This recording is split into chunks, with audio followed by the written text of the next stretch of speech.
श्रावण महीने की 10वीं तिथि को महादेव को अगर एक शमी का पत्ता दशमी के दिन समर्पित कर दिया जाता है तो जिंदगी में कभी बेभव और धन की कमी नहीं आती। उसी तरह इस शहद में डुबोकर श्रृंगार करते हैं। शंकर कहते हैं इसने मेरा श्रावण महीने में श्रृंगार करा है, तो क्यों ना मैं भी इसका धन का श्रृंगार कर इसको कर से मुक्त कर दूं, तब कर जाचो।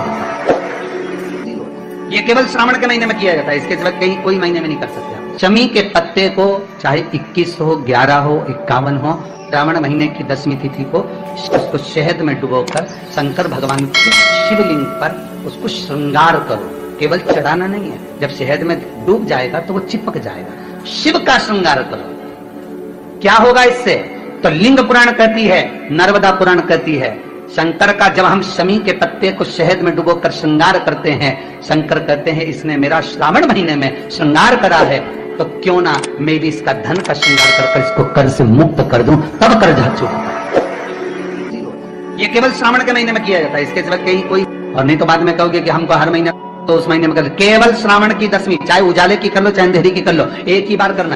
तो 10वीं जब तिथि आए, 9 दिन पूरे होने के बाद जब 10वीं तिथि आए, 10वीं शमी के पत्ते 5 दुर्वा, 5 बेलपत्र, भगवान शंकर के मंदिर में एक शमी का पत्ता,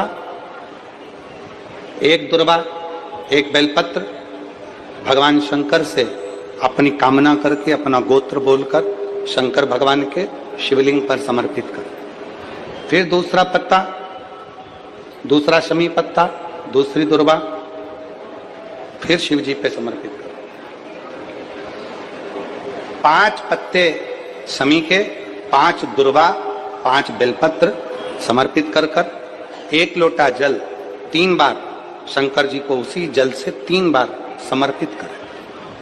अपनी कामना कर कर चढ़े हुए जल का भाग थोड़ा सा लेकर आए, घर के दरवाजे पर, व्यापार के स्थान पर उसका सिंचन करें और हृदय से बाबा से प्रार्थना करें, बाबा तेरे भरोसे ही बहुत चिंता है, बहुत टेंशन है, कर्जा बहुत है, दुख बहुत है, व्यापार चल नहीं रहा, तुझे समान।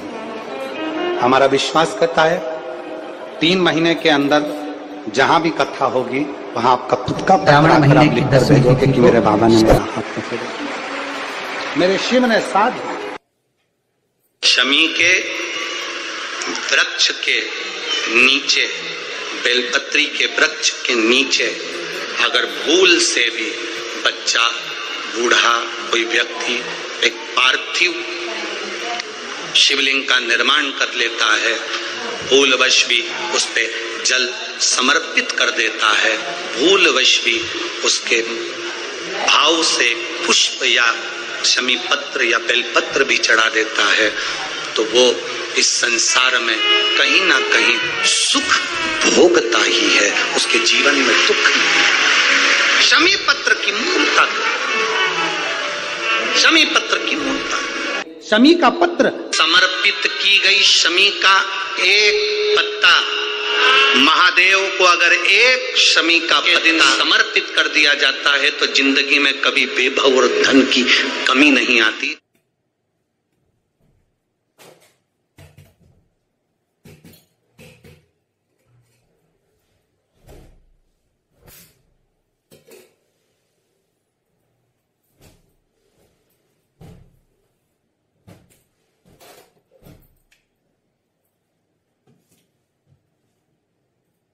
शमी के पेड़ के नीचे हम क्या कर कर जाएं कि हमारी कामना सिद्ध हो जाए, या बेलपत्री के पेड़ के नीचे हम क्या कर कर जाएं कि हमारी कामना सिद्ध हो जाए। तो शिव महापुराण में और गणेश पुराण के अंदर एक बहुत सुंदर प्रसंग, गणेश पुराण में जैसे दुर्गा का प्रसंग कहा गया, तो गणेश पुराण में शमी के जो पत्ते का वर्णन करा गया, तो उसमें स्पष्ट कहा गणेश पुराण में कि यदि 1 लोटा पानी, 1 कलश जल, उसमें चंदन घोलकर अक्षत के 5 दाने और पीपल के 2 पत्ते उसमें डालकर शमी के पेड़ के ऊपर उस जल को समर्पित कर कर आप अपनी कामना बोलकर जिस कार्य के लिए जाते हैं वो कार्य मात्र 3 दिन में सफल हो जाता है। मात्र 3 दिन लगते हैं। भारत में वर्णन आता है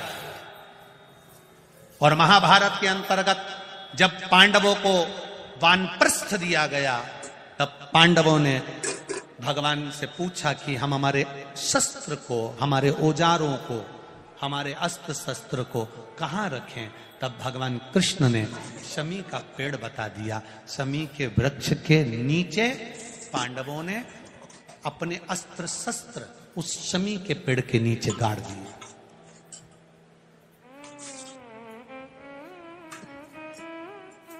शमी के वृक्ष के नीचे अस्त्र शस्त्र को गाड़ा गया। जब वानप्रस्थ पूरा हो गया, पांडव वापिस आए। शमी के पेड़ के नीचे खोदा गया और खोदने के बाद अस्त्र शस्त्र निकाले गए और अस्त्र शस्त्र निकालकर, अस्त्र शस्त्र निकालने के बाद पुनः भगवान कृष्ण ने पांडवों को दिए। पांडवों ने उन अस्त्र शस्त्र की पूजन शमी के वृक्ष के नीचे करी। तो भगवान कृष्ण ने कह दिया, आज आपने पूजन करी है, दशमी का जो दिन होगा लोग अपने घरों में शस्त्र की पूजन करेंगे, शमी के पत्ती का स्मरण करेंगे, उसके घर में कभी संपदा की कमी नहीं होगी और वीरता का आनंद होगा। वो शमी पत्ती थी शमी। और धौम्य ऋषि के पुत्र थे मंदार। मंदार आंकड़ा पुष्प, शमी औरव ऋषि की बेटी। जब बड़ी होती चली गई तो वो औरव ऋषि की बेटी शमी ने जीवन में कुछ किया ना किया,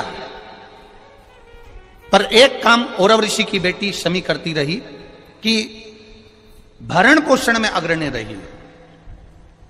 कोई भूखा मिल गया, औरव ऋषि की बेटी ने अपना भोजन तक दे दिया। ये बेटी का जीवन होना चाहिए। कई महाराज, औरव ऋषि की बेटी शमी उसमें की थी, अगर उसकी थाली में कुछ भी नहीं बचा चलेगा, पर सामने वाला भूखा नहीं रहना चाहिए, उसको जरूर खिला देना। ये बड़े विचित्र शब्द हैं, जरा शिव महापुराण के, इसको समझ लेना कि शमी का पेड़, जिस शमी की पत्ती में कांटे होते हैं, जिस बेलपत्र में कांटे होते हैं, और जिस आंकड़े को मंदार के फूल में वो दूध होता है कि आंख में चले जाए तो आंख बेकार हो जाती है, वो दूध होता है जो जहर का काम कर जाता है, ये सब शंकर भगवान को चढ़ रहा है। शमी जिसमें कांटे हैं, बेलपत्र जिसमें कांटे हैं, मंदार का फूल जिसमें जहर भरा पड़ा है, धतूरा जिसमें जहर भरा पड़ा हुआ है, ये शिव को क्यों समर्पित है? ये शंकर को क्यों चाहिए? ये शंकर के पास क्यों जा रहे हैं?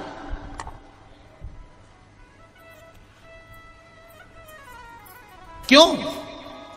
उसका एक कारण है, सत्य बोलने वाला हमेशा बुरा होता है, हमेशा बुरा होता है।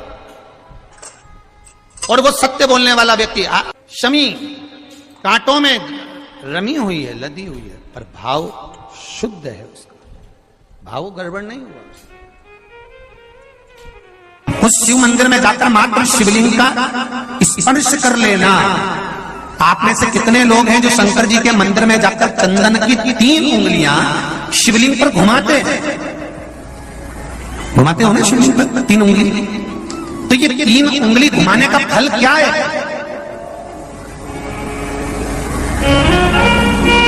क्या फल है? इस शिवलिंग पर ये 3 उंगली घुमाई जाए तो इसका फल क्या है? तो आपको लगेगा भगवान शंकर को त्रिपुंड लगाना है। बोलो सही है गलत है? आप तो यही सोचोगे ना कि शिव जी को त्रिपुंड लगाया गया है, पर नहीं। शिव महापुराण की कथा कहती है, ओम शिव महापुराण की कथा ये सागर में जो चल रही है, इसमें आप अगर विद्धेश्वर संहिता को या पार्वती खंड को निकालोगे, या आप स्कंद पुराण का या लिंग पुराण की कथा को उठाकर देखोगे, तो उसमें वर्णन आता है जब कोई पुरुष, नारी या बच्चा अगर सुगंध भी नहीं है, लाल चंदन भी नहीं है, और मात्र उंगली से 3 लाइन खींचता है, उसका मतलब त्रिपुंड लगाना नहीं होता। उसका मतलब होता है कि उसने एक पार्थिव शिवलिंग का निर्माण कर पूजन कर ली है। यह फल प्राप्त होता, उसका फल ये प्राप्त होता है।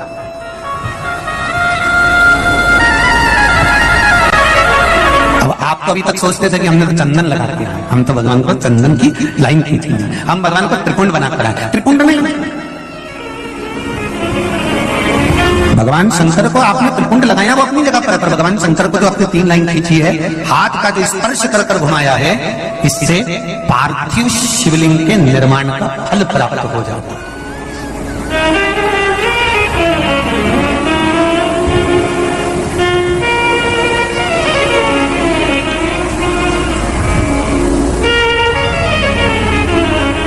विशेष जब कामना रहती है, विशेष कामना, आज आपका मन कर गया 108 चावल के दाने मेरे को शिव जी को चढ़ाना है, 108 चावल के दाने मुझे शंकर भगवान को चढ़ाना। विशेष आज आपके मन में कोई मनोरथ बड़ा है, कोई कामना बड़ी है और बाबा से आपने विनती करी कि मेरा यह कार्य अटक रहा है, आप पूरा करोगे, मुझे विश्वास है। 108 चावल के दाने चढ़ाना है। आपने चंदन लगाया, हाथ की हथेली पर 108 चावल के दाने जो घर से गिनकर लेकर गए हो उसको हथेली में रखा। एक एक चावल का दाना नहीं चढ़ाया, हथेली में रखकर जो विशेष कामना, जैसे किसी कर्मकांडी ब्राह्मण से पूछा जाए, पूजन होने के बाद में विशेष अर्घ दिया जाता है, विशेष अर्घ।